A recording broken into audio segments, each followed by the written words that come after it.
નમસ્કાર મિત્રો, હું છું ગોપાલ ઇટાલિયા. આજે 26મી જૂન 2025નો દિવસ. ચૂંટણીનો પરિણામ આવ્યાને આજે 3 દિવસ થઈ ચૂક્યા છે. આજે હું તમને બે અતિ મહત્વની વાત કહેવા માટે આવ્યો છું. જોકે મને માંડ એટલો સમય મળ્યો છે કે હું આ વિડીયો બનાવીને તમને મારી વાત કહી શકું, કેમ કે હજારો લોકોની લાગણી છે, પ્રેમ છે, એટલો બધો અંદરથી માણસને ઉમળકો છે કે દરેક વ્યક્તિ મને મળવા ઈચ્છે છે, મને રામ રામ કરવા ઈચ્છે છે, મારી યારે ફોન ઉપર વાત કરવા ઈચ્છે છે, ફોટો પડાવવા ઈચ્છે છે, હજારો લોકો. અને એક બાજુ હું સતત લોકોથી ઘેરાયેલો છું. તો આજે બે મહત્વની વાતમાંથી પહેલી વાત કે દોસ્તો, આ છેલ્લા 3 દિવસમાં મારો ફોન હેંગ થઈ ગયો, સતત હેંગ. રાત્રે 12 વાગ્યા સુધી 1 વાગ્યા સુધી ફોન આવે, પછી સવારમાં વહેલા ફોન ચાલુ થાય. આખા ગુજરાતમાં આમ આદમી પાર્ટીના કાર્યકર્તા તો હોય જ, વ્યક્તિગત રીતે ગોપાલને પસંદ કરતા સમર્થકો તો હોય જ, આમ જનતા કે જેને ખરેખર આ ચૂંટણીના પરિણામથી જેની અંદર એક આત્મવિશ્વાસ વધ્યો છે, જેની અંદર હિંમત આવી છે, જેની એક આશા વધી છે, કરોડો લોકોને એવું લાગે છે કે ગોપાલ ઇટાલિયાને હું રૂબરૂમાં કે ફોનમાં કે મેસેજમાં શુભેચ્છા પાઠવું. પણ મિત્રો, મારી હાલત એવી થઈ છે કે આટલા બધા ફોન હું ઉઠાવી જ શકતો નથી, કેમ કે હું જ્યાં ઊભો હોઉં ત્યાં પણ માણસો મારી સામે બેઠા હોય, ઊભા હોય. હું એની હારે વાત કરતો હોઉં તો એ 10 મિનિટ હું કોઈ લોકોના ટોળા વચ્ચે ઊભો હોઉં તો એ 10 મિનિટમાં મારા મોબાઈલમાં પાછા 5-7 બીજા ફોન આવી ગયા હોય. તો મારી પહેલી વાત દોસ્તો એવી છે કે આ છેલ્લા 3 દિવસમાં હું તમને આંકડો કહીશ તો વિશ્વાસ નહીં આવે, પણ તો પણ હું કહું છું કે 10 થી 12 હજાર કરતાં પણ વધુ સાદા ફોન, વોટ્સએપ કોલ, ઇન્સ્ટાગ્રામની અંદર ફોન, ફેસબુકની અંદર ફોન, ઇન્સ્ટાગ્રામ, ફેસબુક, ટ્વિટર અને વોટ્સએપના મેસેજ અને SMS. દોસ્તો, કોઈ હાલત જ નથી કે હું બધાને ફોન ઉપાડીને કે મેસેજનો રિપ્લાય કરી શકું. એટલી હદે લોકો મને લાગણી અને પ્રેમ વ્યક્ત કરી રહ્યા છે. એ બદલ ગુજરાતભરના લોકોનો હું ખૂબ ખૂબ આભારી છું. બધાનો હું આભાર વ્યક્ત કરું છું અને બધાની એ વાતની માફી માંગુ છું. બધાને હું ફોન ઉપર વાત કરી જ નથી શક્યો, કેમ કે એટલા ફોન, હજુ એટલા ફોન આવે છે કે હું શું કહું. મારી હારે જે 2-5 મિત્રો રહે છે અત્યારે, એ જોઈ રહ્યા છે સતત કે કેટલી લાગણી અને કેટલો પ્રેમ લોકો આપી રહ્યા છે. તો પહેલા તો મારી બધાને એક વિનંતી છે કે જેણે જેણે મને ફોન કર્યો હોય, જેણે જેણે મને SMS કર્યો, વોટ્સએપ કર્યું, ફેસબુક કર્યું અને જેને જેને હું રિપ્લાય નથી આપી શક્યો, જેની હારે હું વાત નથી કરી શક્યો, એ બધાનો હું આભારી માનું છું અને ક્ષમા યાચના કે હું તમારી હારે અત્યારે વાત નથી કરી શક્યો.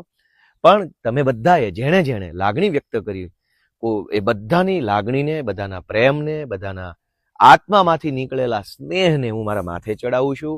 હું તમારા બધાનો આભાર વ્યક્ત કરું છું.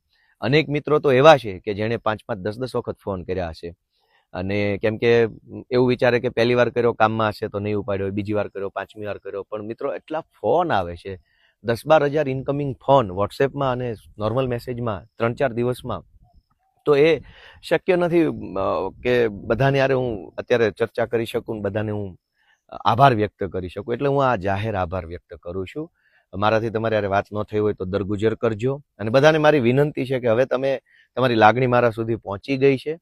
બસ તમે આશીર્વાદ આપો, અને જ્યારે હું તમારા વિસ્તારમાં, તમારા પંથકમાં, તમારા ગામમાં જ્યારે હું આવું, અથવા અમારી પાર્ટીના કાર્યકર્તા હોય એને મળીને તમે આભાર માની લેજો ને એને સપોર્ટ આપજો. એ બહુ વધારે ઉપયોગી બનશે અમને બધાને. બીજી મહત્વની બાબત સાથી મિત્રો, કે અત્યાર સુધી સૌથી પહેલા મારી શરૂઆત એક આંદોલનકારી તરીકે થઈ, ત્યાર પછી એક એક્ટિવિસ્ટ તરીકે, એક સામાજિક કાર્યકર્તા તરીકેનો થોડોક સમય ગયો. ત્યાર પછી હું આમ આદમી પાર્ટીના એક હોદ્દેદાર તરીકેનો સમય ગયો. ત્યાર પછી હું પ્રદેશના મુખ્ય આગેવાન તરીકેનો સમય ગયો. મારા જીવનમાં અનેક તબક્કાઓ આવ્યા, જેમાં હું સરકારી નોકરિયાતથી લઈ પ્રદેશના પ્રમુખ સુધીનો અનેક તબક્કાઓ આવ્યા.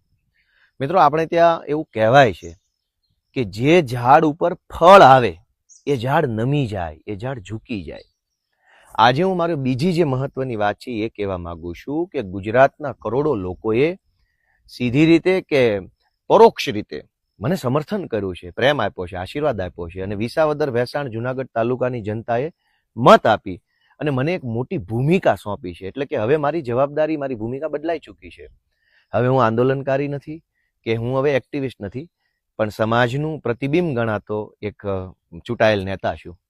તો તો હવે મારી જવાબદારી વધે છે, તો મારે વિનમ્ર બનવાનું હોય, મારે સંયમી બનવાનું હોય, મારે વધુ સારી રીતે લોકો સાથે મારે ભળીને રહેવાનું હોય. એટલે આજે મને અંદરથી એક વાત સ્ફુરે છે, અંદરથી મને એ વાત આવે છે કે ભૂતકાળમાં મેં જે કાંઈ પણ વાણીથી, વર્તનથી, મારા નિર્ણયોથી કે કોઈ પણ રીતે મેં કાંઈ કર્યું હોય અને એના કારણે કોઈ વ્યક્તિ કે કોઈ વર્ગનું દિલ દુભાયું હોય તો મારે એની માફી માગવી પડે. કેમ કે હવે જનતાએ મને મારી ભૂમિકા મોટી કરી છે, એટલે મારે મારું મન મોટું કરવું પડે, મારા વિચારો મોટા કરવા પડે, મારું વર્તન મોટું કરવું પડે, મારી વાણી પણ એવી વ્યવસ્થિત કરવી પડે. એ મારી જવાબદારી છે. એટલે હવે હું જ્યારે નવી શરૂઆત કરવા જાઉં છું જીવનની, એક આગેવાન તરીકે, ધારાસભ્ય તરીકેની, તો હું ઈચ્છું છું કે હું મોટા મન સાથે, મોટા વિચારો સાથે, મોકળા મનથી જાઉં. આપણા ગુજરાતી ભાષાને એક કવિએ બહુ સરસ પંક્તિ લખી છે કે જેટલે ઉન્નત જવું હો માનવી એટલા ઉન્નત વિચારો જોઈએ. જેટલી ઊંચાઈ ઉપર આપણે પહોંચવું હોય દોસ્તો, એટલા ઊંચા વિચારોની જરૂર પડે છે. કેમ કે જીવનની ઊંચાઈ છે એ સીડી ચડી નથી ચડી શકાતું. સીડી છે એ જીવનની ઊંચાઈ પર ન લઈ જાય. જીવનની ઊંચાઈએ જવું હોય તો વિચારોની ઊંચાઈ જોઈશે. અને એટલે હું મારી નવી શરૂઆત કરતા પહેલા આખાય ગુજરાતમાં હજારો કરોડો લોકો જેને ભૂતકાળમાં ક્યારેય પણ જાણતા કે અજાણતા મારી વાતથી, મારા વર્તનથી, મારા પ્રયત્નો કે મારા નિર્ણયોથી ખોટું લાગ્યું હોય, દુઃખ લાગ્યું હોય, આઘાત લાગ્યો હોય, એ બધાની હું 2 હાથ જોડીને માફી માંગુ છું. મારું મનનું મોટું કરું છું, મારા વિચારો મોટા કરું છું, મારી ભૂલોની હું માફી માંગુ છું અને નવી એક શરૂઆત કરવા જઈ રહ્યો છું. કેમ કે વિશાળતા સંકુચિતતાથી કંઈ કામ થવાનું નથી. સંકુચિતતા છે એ માણસને પાછળ લઈ જાય છે, વિશાળતા માણસને આગળ લઈ જાય છે. જનતાએ જ્યારે મને મોટી ભૂમિકા સોંપી હોય તો મારી એ જવાબદારી છે કે હવે હું વિશાળતા તરફ આગળ વધું. હું આશા રાખું છું ભૂતકાળમાં રાજકીય રીતે, ધાર્મિક રીતે, સામાજિક રીતે, વ્યક્તિગત રીતે, બીજી કોઈ પણ રીતે સોશિયલ મીડિયામાં કે ભાષણમાં મારી કોઈ બાબત અયોગ્ય હોય, ખોટી હોય તો એ બાબતનો હું ક્ષમા પ્રાર્થી છું. હું બધાનો દિલગીરી વ્યક્ત કરું છું અને બધા પાસેથી હું માગું છું કે હું તમારો છોકરો છું, તમારો દીકરો છું, યુવાન છું. તમે મારું ઘડતર કરજો, તમે મને શીખવાડજો. તમે મારું બાવડું તો ઝાલ્યું છે, હવે તમને જરૂર જણાય તો મારો કાન ઝાલજો. હું ઈરાદાપૂર્વક મેં જીવનમાં ક્યાંય ભૂલ કરી નથી, ભવિષ્યમાં કરવા માંગતો નથી. હું 2 વસ્તુની પરફેક્ટ ખાતરી આપી શકું છું કે કોઈ પણ કામ હશે ગુજરાતના કોઈ પણ છેડે, એમાં મારો ઈરાદો ખરાબ નહીં હોય. હું જે કાંઈ કરીશ એમાં ગોપાલ ઇટાલિયાનો ઈરાદો જિંદગીમાં ખરાબ નહીં હોય અને ગોપાલ ઇટાલિયાનો પ્રયત્ન ક્યારેય ઓછો નહીં હોય. આ 2 વસ્તુની હું બાંહેધરી આપી શકું. પરિણામ તો અજારાથવાળાના હાથમાં છે, ઈશ્વરના હાથમાં પરિણામ છે. મારા હાથમાં મારી નિયત અને મારો પ્રયત્ન છે. તો આ નવી શરૂઆતની ક્ષણે હું વિશાળતા તરફ આગળ વધવા માંગુ છું. તમે પણ સમર્થકો, શુભચિંતકો, જેને મારાથી દુઃખ લાગ્યું હોય, આઘાત લાગ્યો હોય, એ બધાએ વિશાળ મન રાખી અને ગોપાલ ઇટાલિયાને માફ કરી અને એક દીકરા તરીકે તમે મારું ઘડતર કરો. કેમ કે મારે રાજનીતિમાં ઘણું સારું કામ લોકો માટે કરવું છે અને એમાં મારે તમારા આશીર્વાદની જરૂર છે. માત્ર ધારાસભ્ય બની જવું એ પૂરતું નથી. એ જીવનની એક બહુ નાની ઘટના છે. મોટી ઘટના એ હોય કે કરોડો લોકોનો આવો ને આવો પ્રેમ સતત મળતો રહે, એ મોટી ઘટના છે. અને એટલે હું ગુજરાતભરના લોકો પાસેથી, વિસાવદર, ભેંસાણ, જુનાગઢ તાલુકાના લોકો પાસેથી, આમ જનતા પાસેથી, સોશિયલ મીડિયામાં રહેલા સાથીઓ પાસેથી આશા રાખું છું કે મને તમે આશીર્વાદ આપો, મારું ઘડતર કરો, મને તમે શીખવાડો, મને તમે માર્ગદર્શન આપો, મને તમે સલાહ સૂચન આપો અને તમારે જેવો નેતા જોઈએ છે, તમારે જેવો આગેવાન જોઈએ એવો બનાવવાની કોશિશ કરો. મને એવો બનવામાં રસ છે. તમે મને જેવો બનાવશો એવો હું બનીશ અને એવી રીતે હું કામ કરી શકીશ. તો આ મારી લાગણી છે. 2 વાત ફરીથી રિમાઇન્ડર કરાવી દઉં. પહેલી વાત કે છેલ્લા 3 દિવસમાં 10-12 હજાર કરતાં પણ વધુ ઇનકમિંગ કોલ આવ્યા છે વોટ્સએપમાં, નોર્મલ કોલ. હું એક પણ ફોન, લગભગ અમુક ફોનને બાદ કરતા નથી એમાં હું વાત કરી શક્યો. એ બદલ દિલગીરી અને બધાને વિનંતી કરું છું કે હવે તમારી શુભેચ્છાઓ જે છે એ અમારા સ્થાનિક કાર્યકર્તાને આપો. તમારા આજુબાજુની સોસાયટીમાં, ગામમાં રહેતા આમ આદમી પાર્ટીના કાર્યકર્તાને ફોન કરો અથવા એને રૂબરૂ મળીને શુભેચ્છા આપશો તો એને એક મોટિવેશન મળશે. અત્યાર સુધી એ માણસ અમારી પાર્ટીમાં કામ કરતો હતો મેણાટોણા સહન કરીને, હવે જ્યારે તમે એને શુભેચ્છા આપશો કે તમારી પાર્ટીનો ગોપાલ જીત્યો એની શુભેચ્છા, તો અમારા નાના નાના કાર્યકર્તાનું મનોબળ વધશે. ગોપાલ જીત્યો છે તો ગોપાલ હારે વાત કરવાનું બધાનું મન હોય, એ તો બહુ સહજ વાત છે.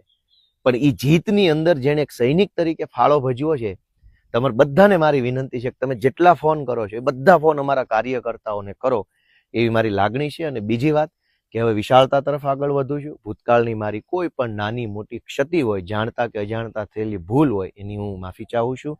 તમે બધા વિશાળ હૃદયથી માફ કરી અને ગુજરાતના આગેવાન તરીકે તમે મારું ઘડતર કરો એવી હું આશા વ્યક્ત કરું છું. ઈશ્વર આપણને બધાને ખૂબ બળ આપે, શક્તિ આપે અને મતિ આપે એવી હું બે હાથ જોડીને પ્રાર્થના કરું છું. જય કિસાન, જય જય ગરવી ગુજરાત.